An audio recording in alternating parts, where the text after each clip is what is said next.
Hey everyone, I'm Arlen Bento Jr. and welcome to the Shoot Par Now Golf Show with my main man, James Stammer. Hey everybody. James got his hat on today, looking stylish. Having a bad hair day. Having a bad hair day? I never have a bad hair day. Before we get started, want to recognize and talk about our new sponsor. This is called Sailfish Turf. So if you live in our area and you're looking to put some artificial turf, putting green, build a backyard putting green, amazing turf. They do a great job. They've been around a while. So if you're interested, there's a link in the description. Make sure you tell them that Coach Bento sent you, right? If you got a net you want to use. Oh, you could do this for a net. You could front lawn. You could do, they can do your whole yard, because down here it'd be nice not to have to cut your grass, You miss a week and you're in trouble. Especially in the summer down here. Woo, our grass grows like that, So we're having a good week. We're kind of finishing the last week of March, going into April. It's the end of what we call the season, April, per se. Right? Yeah. I guess April's still season down here, don't you think? It's still got usually any time before Easter is still season. So season. So this is when, but we just saw on the golf course, like all the people that rent for 3 months, they're gone. A lot of Canadians, they had to leave because they only get 5 months, right? So they're gone. And I like my Canadians. They do a great job for me, and the golf gate. Sometimes a few of them can be a little rude depending on what part of the Canada they come from, but we'll leave that city out of. Yeah, but for the most part, a lot of people are leaving, and kind of get ready. Warm today. What was today's high? Like 85 or something. Yeah, it was in the mid 80s. Yeah, so it felt hot. Yeah, our heat's coming back, but. Good time of the year. If you haven't been to our area, you're watching this and you want to come down and do some lessons with me or jump in a class or we even create schools for you, this is the best time to come because April and May, it'll be less people. All the golf courses will be in much better shape because we'll start to get some rain.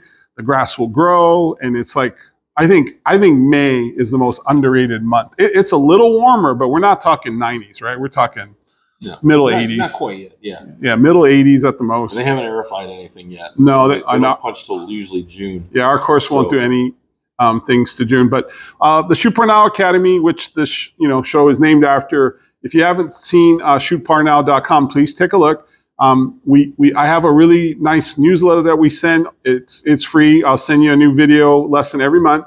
And you get 3 free video lessons when you sign up, which are my 3 core exercise video lessons that I teach everybody, learning how to follow through, learning how to create your backswing, and learning how to create your downswing. So Shoot Par Now, check it out, okay? I got an easier way. What's that? Pencil with an eraser. Yeah, that's James' way to play. Write down par now. Well, par's good. Well, you ever heard the story about there was a guy that he would play golf and he would finish and say, how'd you play today? And he said, I shot 72 again. They're like, wow. And they keep asking him, like, how'd you play? I shot 72 again. They're like, oh, wow, you must be a good player.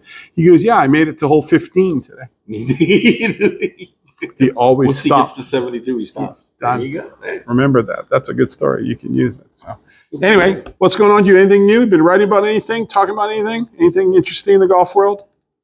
Not a whole lot. Everybody's kind of anticipating that first major to come. Yeah, we're coming. 2 weeks away. Yep. We got a couple of tours out in Texas right now. Correct. For a couple of events. This past week and this coming week. A lot of birdies this weekend. Man, you win it 20 under, and you've got 8 guys that are within 3 shots of you behind you. There's a lot of 19s and 18s out there. It's a lot of good golf. I don't. People will sit there and say, "Well, they said the course was easy." You still got to hit good shots. If you can shoot 5 under every day on that kind of golf course, I don't care what people. That length, over 7,000. Yeah, but and you saw like on so the winner. How do you say his name? Minwoo. I always get that confused, but he was there the whole week. Yeah, he started Saturday off with a good sized lead. I think it was 3. He got to like 5 shots at one point in time. And then Scheffler got hot, and a couple other guys got hot and kind of put a little bit on him. But at one point he started the final round 4 clear of everybody. But they chased him down, man. They chased him. Scheffler and he still shot 67. Yeah, Scheffler shoots 63. He was terrible. And Woodland comes out of hiatus and shoots 62 and played great, which I haven't seen. Maybe I missed him, but I haven't seen him like shoot 62, being a leaderboard for Gary a while. Woodland, it's been a while So, for Gary Woodland. but he's also one of those guys that we talk about, like, you win your first major, right? And and it changes your world, and then you start, managing your schedule instead of just going out and pounding the schedule. And sometimes that kind of takes a while for your game to come back. But what a great time to peak, right? Like, like start shooting 62s 2 weeks before the Masters when you're a U.S. Open champ and got a chance to, do well. But it's kind of interesting how it goes, that Texas run to get ready for the Masters. Because it's a lot better than Florida, because Florida to the Masters is so different, right? The grass and the Bermuda, at least, they're getting some feel. And a lot of guys are playing their game into shape, especially those that maybe didn't get as many starts, or, like Kim, like he probably wouldn't have gotten the Masters, right? If he wouldn't have won the tournament. Probably not, no. Yeah, so now he's going to Augusta. That's a big deal for, somebody first time, and played great. And I like the thing with making fun of the aim point, Yeah, he had a tap in, 4 or 5 inch putt on 18 to win this thing, and he decided to go up and do the aim point stance, and they kind of looked around and gave a thumbs up to everybody, like, I'm just kidding. Yeah. Which was great, because a lot of these guys that are using that aim point system have been catching a lot of grief about how long it takes and everything else. I forget who it was, but there was someone who did an aim point on like a 1 foot putt, right? That was the joke, right? It was on the ladies' tour. She had like a 2 foot putt or something. It was inside that. It was, I think, 11 inches. I think. And she went through her routine, and she went through her entire routine, marked the ball, put it down, did the aim point, and everybody's like, "Really?" But again, it is a system, and when you're trained to follow something, you do it, and you're professionals. But part of muscle memory. But if you look at slow play has always been a problem in golf, right? Just in general, right? And there's been all kinds of topics on how to improve slow play. So the one that always cracks me up the most is making the holes big. Oh, I remember one year at the merchandise show, it looked like they were trying to make them like the size of a small pizza. It was. I think they were like 16 inches, or like 15 inches or whatever it was. I'm like, what in the world is this? So the theory of it is that play is slow, right? Play is slow. Yeah. So if you made easier to make putts. Yeah, but so my opinion on that subject, because we're talking about it, is I just think the tees are wrong. I absolutely believe. I think a lot of people play for the wrong set of tees. It's not even close. I'll tell you how much it bothers me. So if you I coach a lot of new players in the academy. We have a lot of classes, beginner groups. I do have a lot of women that come through the program, and most lady players that are new, when they start to be able to make contact with the driver regularly, 120 to 130 is a good hit. Okay, think about that, okay? So now I can take a man who comes through the same class, and when he hits it, it'll go 200 or more right away. Okay. Just because usually men are a little stronger, a little faster, right? But when you take them out to play, the ladies are on a tee box, say it's 300 yards, and the men are at 340. There's only 40 yards difference. But the men are hitting it 80 yards difference. Or 100 even. Or 100. Right? So the thing that bothers me is that lady player will not have the same experience in the game that male player will, okay?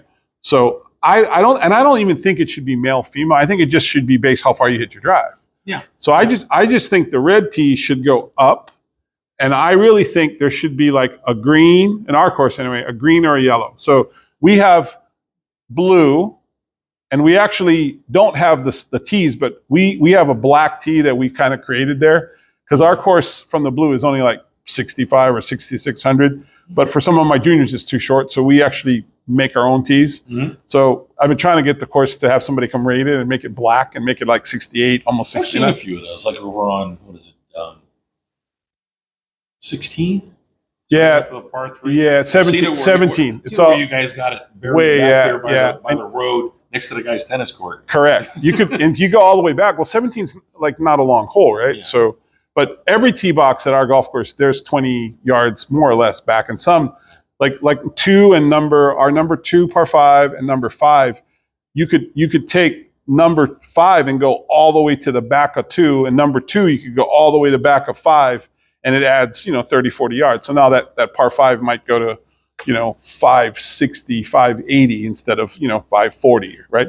we're talking about the Saints course in where I coach. Just in case anybody's going. Yeah, what course is he talking? Yeah, so my academy's at the Saints golf course. It's been there a long time. I mean, it was actually part of I think general development in the 50s. And if I'm not mistaken, they had early 60s. Early 60s, yeah. Yep. And they had they've had some big tournaments there because the Winter PGA used to come, and they had some like celebrities came out. Oh, Jackie Gleason. Had an event there. Como had a house. Perry Como used to live there. Not far from the course. Yeah, so it's got a long history, but the city manages it now. It's very busy.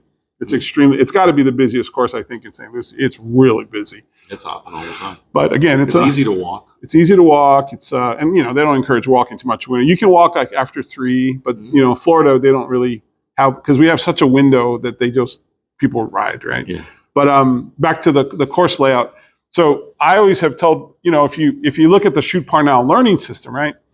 We start from level 1 is 25 yards, and it goes to 50, and it goes to 100, and it goes to 150, and most of my beginner players are playing the whole golf course from 200 yards. From the 200-yard. Well, that's the final. That's the end of the program, and they're trying to shoot 36 for 200 yards. You know how many people in 6 years have been able to do that from beginner in a season? 2. A handful. Yeah. And those are players that actually were pretty good anyway. But I'm telling you, if you've ever tried, like, okay, look, if you're a single digit player, this is not your conversation, okay? If you're a 25 to 30 handicap, okay, go try and play your golf course from 200 yards for 9 holes and see what you shoot. Because a lot of people think, oh, I can do it. You can't do it. It's not easy. No, you just don't have the short game. And so our program helps build that concept, right? And then it just keeps going. But what I was getting at is, for most players, especially new women, it's like, it almost seems like 200 to 220 would be a good first tee box. Mm-hmm. Because at least if they hit a good drive, a 120 or 130, they would have 80 or 60, which for a lot of them, when they're new, is like 60 is like pitching wedge. So it would feel the same as someone who was playing, further back. Now, again, demographics, my ladies groups tend to be older, right? We're in Florida, they're retired. So I'm not working with a bunch of younger players. Younger players swing faster. And again, I'm not trying to be gender specific here. If you're new and you don't hit it far, but you don't want to make 8 on every hole, it's a lot more fun when you can hit a good tee shot and have a short iron in, just like a good player. If I hit a good drive and I've got a 9 iron, I'm still pretty good. But if I have to hit driver and hit another driver to get home, I'm not going to make par. But that's how. But that's how a lot of people play. Like they can't. I've got a friend that insists on playing from the back. Yeah, that's mental. He can't break 100. Like, why do you want to go play back there? Yeah, you're nuts. And I get it. There's an ego there, right? And there's like I pay, I don't play. But and again, this kind of rolls back to another idea, right? So personal part. Everybody should know, if they play 9 holes, where they can shoot 36. And if your personal par is 200, you know where that's at, right? But everybody needs to know. So like I say this all the time. If I play a golf course, right, at 6,500 yards and I'm hitting it good, there's a chance I'm going to shoot, 70s or maybe even par. But if I go back, so I get to 68, 69, my score is going to go up a little. If I go back to a tour level golf course, I can't reach. I can't play 450-yard par 4s. Yeah, you've got to hit 300+ yard drive. Yeah, I don't. Just to even think about it. And even if sometimes it looks like I can, my normal drive, which I hit good, might go 260, 250, something like that. And that's my sweet spot. So again, if I push myself, that's usually when it gets really bad. So if you're watching this and you're struggling with your game, stop swinging so hard at it. Just make good contact, stay in balance, and whatever you get, if you want to drop your score down, learn to play a little closer tee, and then as you get better, you can move back. That's kind of what I've told people for years. I was playing one time with my father, and we were playing in Orlando, and older gentleman playing behind us, and I'm watching him. He's catching up to us. Finally, he joined us, and he played from the forward tees and hit it down somewhere down the middle. Went and found it, hit it near the green. He'd get up and down, or he'd get up and did a good job. And after about the 4th or 5th hole, I said, "If you don't mind me asking, how old are you?" He says, "I'm 85." Golly. I said, "What do you shoot?" He goes, My age. 80, 83. Yeah. And it was just because he kept it in play, played a set of tees that allowed him to enjoy it. Yep. And did well. And did well. Yeah. I had a lesson today, and we were talking about Hawaii, where I'm from. And we were talking about, he was telling me a story that he was in California and he was playing golf, and they put him, he was playing golf in the desert, had a really good round, and someplace they booked, it was next to like a freeway or something. That's what he told me. And it was blowing like 40 miles an hour, and it got him all rattled, and he was, trying to hit hard and do all the, I said, everything he did was wrong. So if you ever play in big wind, you have to swing easier in wind. The harder you swing, the more it makes the ball spin. The more it spins, the quicker it gets, right? So we started talking about wind and hard, and I'm coaching him, and then he started telling me about poipu, in Hawaii. Mm-hmm. So I played there. Yeah, you played there, and I actually played well there in a tournament. It's like one of the memories I have of playing well in a tournament, like almost won contention kind.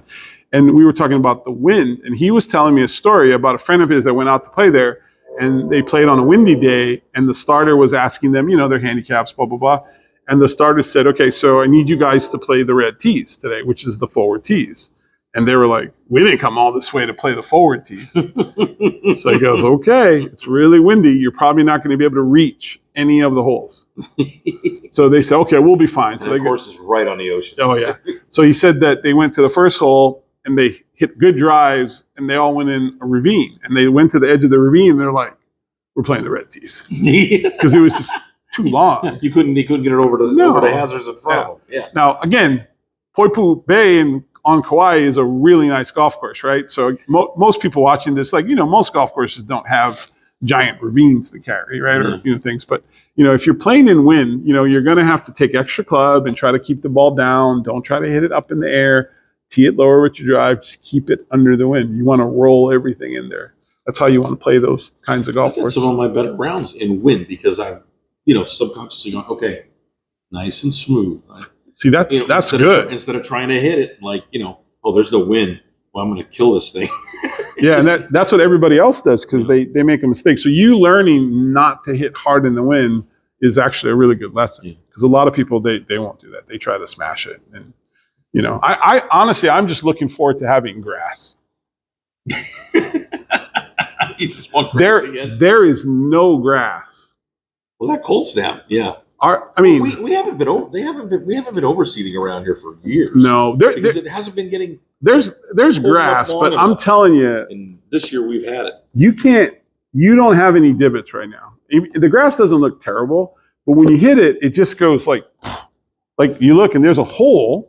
It's a hole. Like there's a hole. But the grass not a divot. It just like disintegrated. Yeah, you don't have that nice little pelt about the size of your hand that flew out and landed in front of you. Because it's so dry, and then it's been we just got rain, so I'm sure it'll get better. But I've been playing with my son a little bit, and I'm like, man, this is really hard to like hit good shots when it's really like hard pan.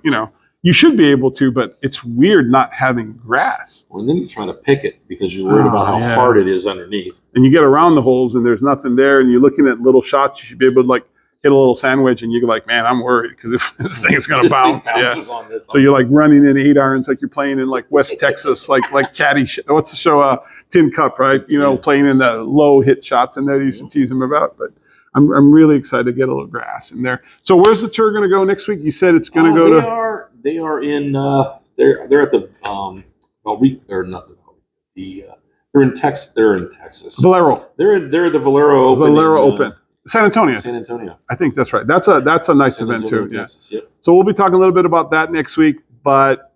We'll see who plays well there and see if we are getting going to the Masters. We're getting ready. This is a green shirt that I just got. It's not green enough, is it, for Masters?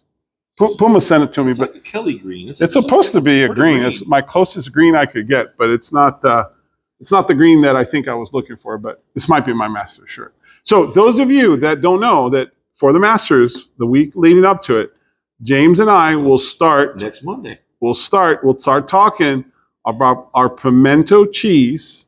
We're gonna bring some samples, and our tester is going to be George.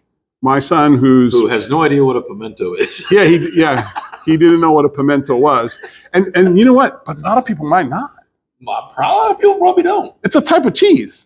Well, pimento is the little red thing that's inside the olives. Right, and they mix and it. Then you mix it in with The the grated cheese. what is it? No, it's wait. I remember this. We've done it how many times? So it's multiple cheeses. Yeah. Yeah. I use yellow and white.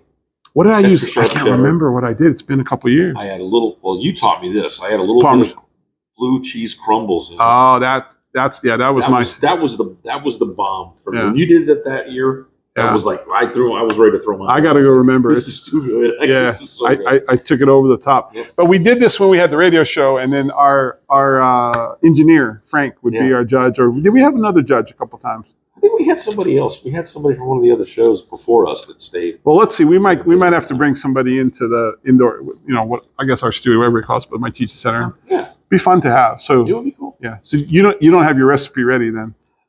I got to go back and look. Yeah, I don't know.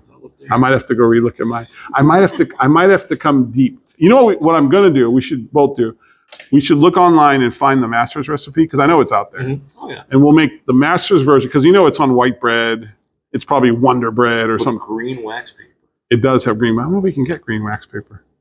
It comes in a little thing, like a little pocket. Pouch, yeah. Yep. And then but we'll make those, and then we're gonna make. So we'll make the traditional Masters one, which was $1.50 when I went in 14. It's you can buy everything on the menu for less than $50. Oh yeah, it's crazy. It's nuts. So you get $50 and you get everything. Hot dogs, all of them. Yeah, it's not expensive at all. It's really inexpensive. Snacks.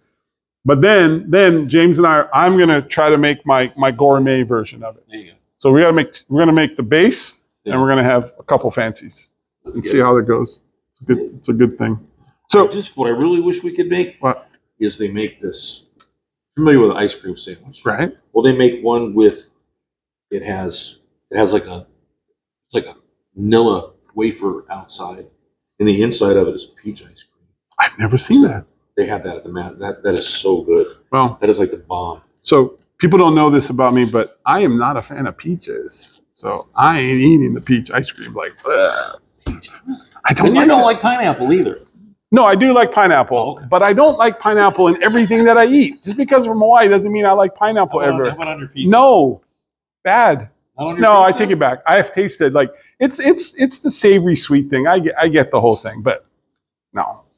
That's my pizza. Yeah, pineapple, bacon, a little bit of chicken, some green and red peppers on a pizza. That's good. It's sweet though, right? Yeah, I like the little sweetness with the. Not me. Oh yeah. Yeah. The saltiness of the bacon, all that's good stuff. My family's gonna laugh because I know my family watches it, but I don't like peaches because when I was in preschool, they used to make us eat peaches every day for lunch, and I hated it. And I used to hold those peaches in my mouth when they made me take a nap. I would just sit there. I would hold peaches. For a place to get rid of them? Just wait. And as soon as they would be like, wake up, turn the lights, I'd run, spit that thing out. You didn't have a dog to give them to? No, it's preschool. Like I was stuck. Like I would get in trouble. And I would tell my mom, and she got mad one day and said, you stop making my kid. He's holding his peaches in his mouth. So ever since there, I have this thing. I don't like fruit cups. Anyway, sorry. This is a true story, but that's awesome. Thought I'd share it. Blah, blah, blah, blah, blah. That's awesome. We're never going to be sponsored by Dole or Del Monte. Sorry, but strawberries. I like strawberries. Yeah, there you go. Anyway, that's going to wrap up our show this week. Hope you enjoyed it. Make sure to check us out next week, and please make sure to like and subscribe. And it really helps us a lot if you put a comment or ask a question, or hopefully say something nice. All right. But thanks for watching. Nice. Yeah, be nice. Thanks for watching. Good night, everybody.